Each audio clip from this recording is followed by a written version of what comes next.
Well, it's been astonishing to watch United States President Joe Biden use the FBI and other government agencies to target his political nemesis, Donald Trump, going so far as to raid his home on a bogus search for classified documents.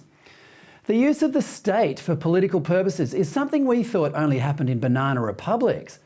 For it to be happening in the United States is alarming enough, but for it to be happening under Joe Biden, whose own family is as crook as Rookwood, and whose political allies are allegedly involved in everything from child sex rings to confiscation of incriminating evidence, is positively chilling.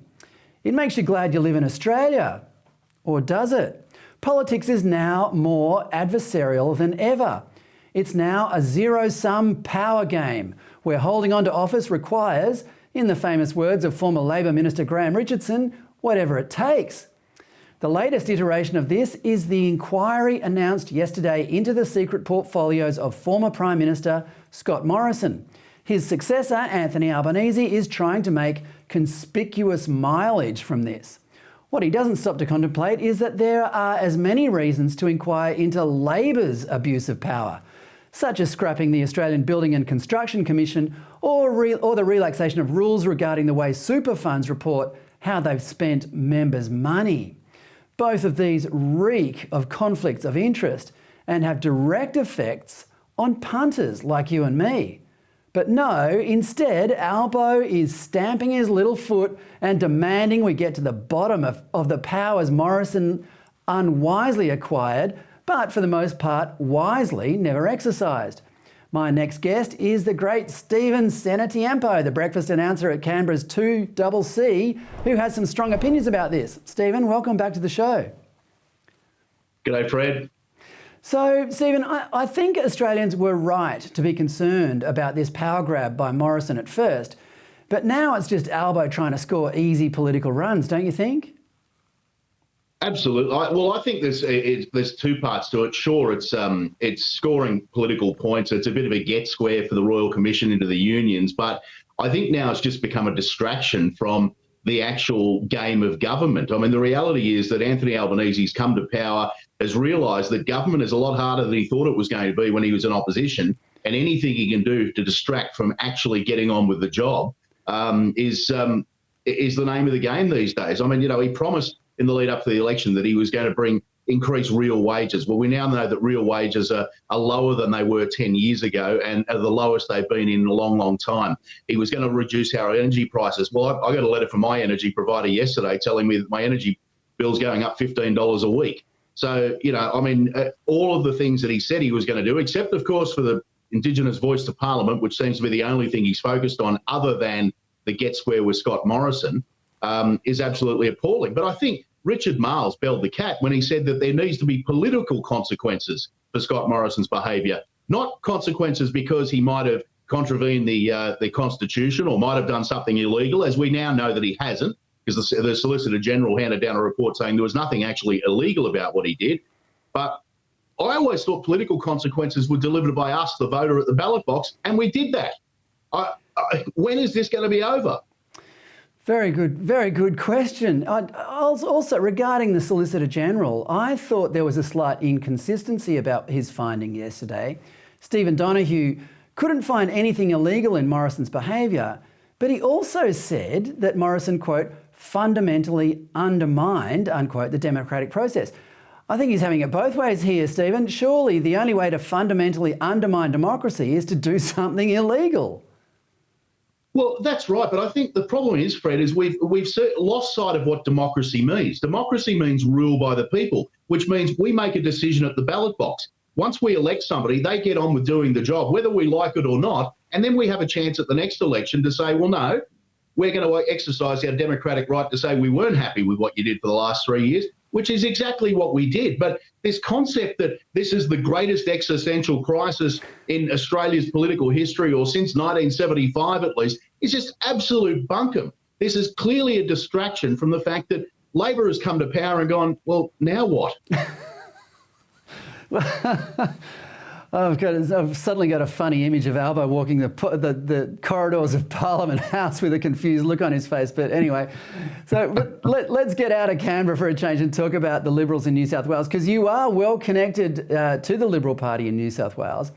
Rob Stokes is... I was once upon a time. You were. Well, you know the party well, yes. Let's put it that way, yes. Rob Stokes is calling for the party to emulate the Teals, Stephen, in such areas as integrity, environment and diversity. Now, I thought the way to win an election would be to embrace the principles of freedom, justice and prosperity instead. Stokes has also said the greatest threat to the Liberal Party in the election next March is not the Teals, but the Liberal Party itself. Stephen, what's going on? What direction should the New South Wales Liberal Party go in to win the election in March? Can I say, Rob Stokes might be right that the Liberal Party is its worst enemy. There's no two ways about that. But can I just backtrack for a moment? I interviewed Rob Stokes, it must have been about 6 years ago, regarding a land use conflict between the thoroughbred industry and the coal mines up in the Hunter Valley. And the interview lasted 16 minutes. Rob Stokes answered one question in that whole interview, and it was right at the end. I said, Minister, if you weren't going to answer any of my questions, why did you bother coming on the show? And he said, well, because you asked me to. I mean, that's the quality of a politician Rob Stokes is, let's face it. But no, I mean, the Liberal Party needs to get back to its core values of, the John Howard principles of conservatism and classical liberalism, getting back to that, freedom of opportunity, getting, to use ScoMo's words, you get a go when you have a go.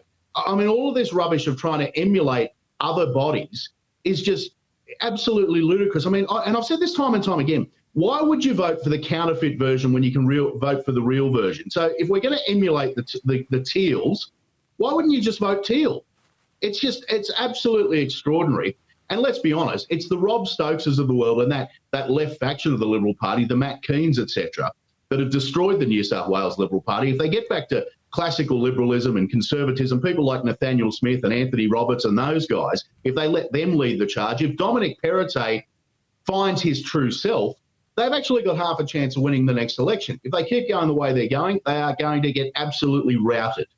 Well, Stokes's comments suggest there's a certain amount of pessimism or scepticism about the party's chances in retaining power in March.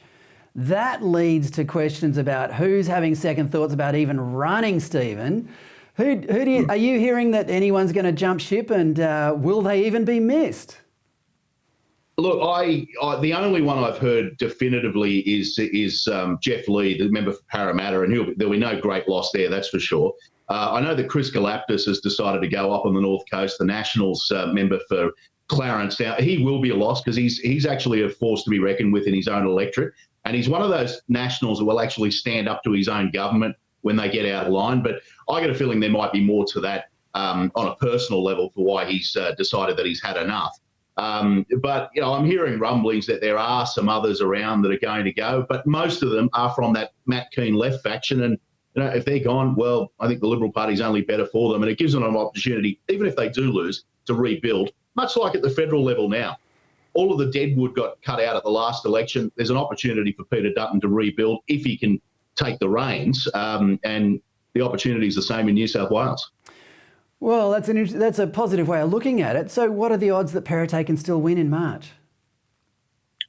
Look, as I said at the moment, I think it's odds to nothing that he's going to cop it in the neck.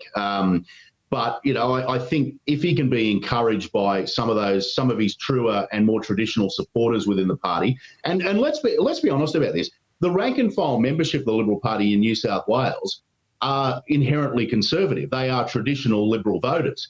It's the members of the state executive and following on from that, the Parliament, that are the problem. So if Peritek, I guess, embraces his membership rather than those that are pulling the strings at a parliamentary level, I think, he's a 50-50 shot. At the moment, I'd say probably 70-30 the other way.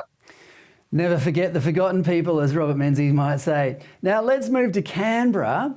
Like their counterparts everywhere, Canberra politicians love an infrastructure project. In Canberra, it's the light rail, which goes from the northern suburbs to the city centre. But it's recently become apparent that the money for the project was originally earmarked for something else. Stephen, where did they pilfer this money from?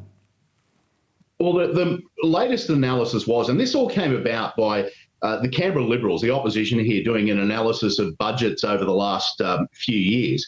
And it appeared that, because we've got a massive public housing shortage here in Canberra, there's 3,000 people on the waiting list. The current government is about to throw 300 people out of public housing because they need the money. They're going to sell these properties off. They promised nearly $700 million over the last few budgets to put into public housing. It turns out they only spent $81 million of that nearly $700 million. Well, that's how much was appropriated from budget funds for public housing. Well, a former Labor Chief Minister, John Stanhope, who was kind of the mentor of the current Chief Minister, Andrew Barr, has done an analysis of the figures and determined that all of that money has gone into this light rail project. Now, the light rail project, I call it the road to nowhere, because if you remember driving into Canberra, you used to get that beautiful tree-lined visage as you drove down Northbourne Avenue. No more. There's this bright red train that literally goes nowhere. It goes from the town of Gungahlin to the city centre, straight down the main road, and achieves nothing.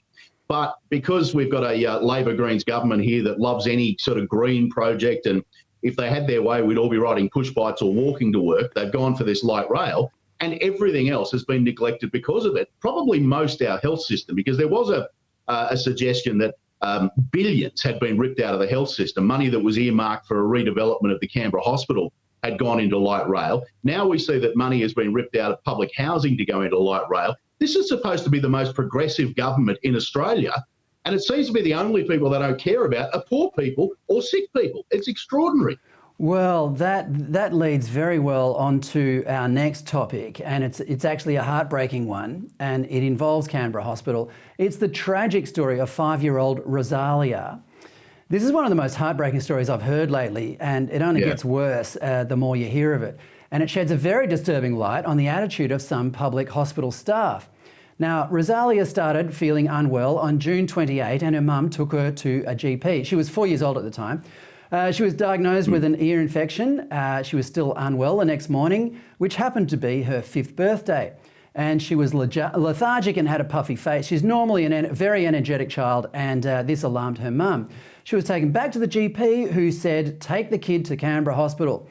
Now, if Rosalia's mum's recollections are correct, the response from the staff there was an absolute disgrace with, it's terrible to say, tragic consequences. Rosalia and her mum were treated like unwelcome interlopers at a public hospital, and at one stage were asked if they would like to go home and visit a GP instead, because there was a 4-hour wait at a time when the staff were just standing around and there weren't many people seeking medical help anyway. At every stage, the staff either declined to help or provided it begrudgingly. Rosalia vomited and was too weak to stand up or even raise her head, but still the staff weren't interested. Eventually, doctors were found and there was a call to have Rosalia airlifted to Sydney. Now, Stephen, what happened then?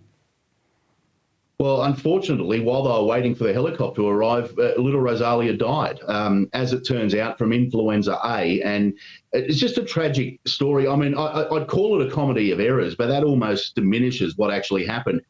Well over 24 hours, this poor family were waiting in the emergency room with a 5-year-old girl on her birthday, no less, who was clearly very, very ill, and treatment came too late. And I don't want to blame the staff of the hospital. Clearly, they dropped the ball here, but this is just indicative of the failures of the health system here in the ACT. We've got a government that won't invest, and we've got a group, and I mean, you know yourself, Fred, if you walk into a toxic workplace each and every day, you stop caring. Now, as I said to Rosalia's grandfather, who owns a restaurant here in Canberra, I said, if one of your staff stops caring, they might drop a plate. When staff at a hospital stop caring, people die. And that was the consequence here. It's gotten to the point where the culture in our health system here in Canberra is so toxic that we've got staff that just don't want to turn up to work anymore. And when that happens in frontline emergency services, the consequences are tragic. But the treatment of this family has been disgraceful, not only at a medical level, but also at a political level. It's now being, it's part of a subject to a coronial inquest now. So I don't want to go into too much detail, but even the health minister here has tried to use this for political points against her opponent. The shadow health minister, Leanne Castley, reached out to the family and has actually become friends with the family and has been supporting them through this. The health minister decided to send the family an email saying, my condolences, but as a stranger, I didn't think it was appropriate to reach out. But I'm disappointed that the Shadow Health Minister has reached out and supported you. I mean, it's just every step of this has been sickening. And these are the kind of people that any town would be happy to have. I mean, they're a family that they work hard. They're very. I mean, most of them live in the same house together. They work in the restaurant together. They're hard workers. They contribute to the community. But when they wanted something back from their government that they pay exorbitant taxes and rates to, consequences were dire. And it's just it breaks my heart to talk about this because I've become quite close to the family now, and they are really good people. And this shouldn't happen to anybody. But when it happens to somebody that you get to know on a personal level and you know that it could have been avoided, and even at the moment, and this is what really drives home, budget estimates hearings are taking place here in the ACT at the moment. And part of the problem here is that we don't have paediatric cardiologist specialists here in Canberra.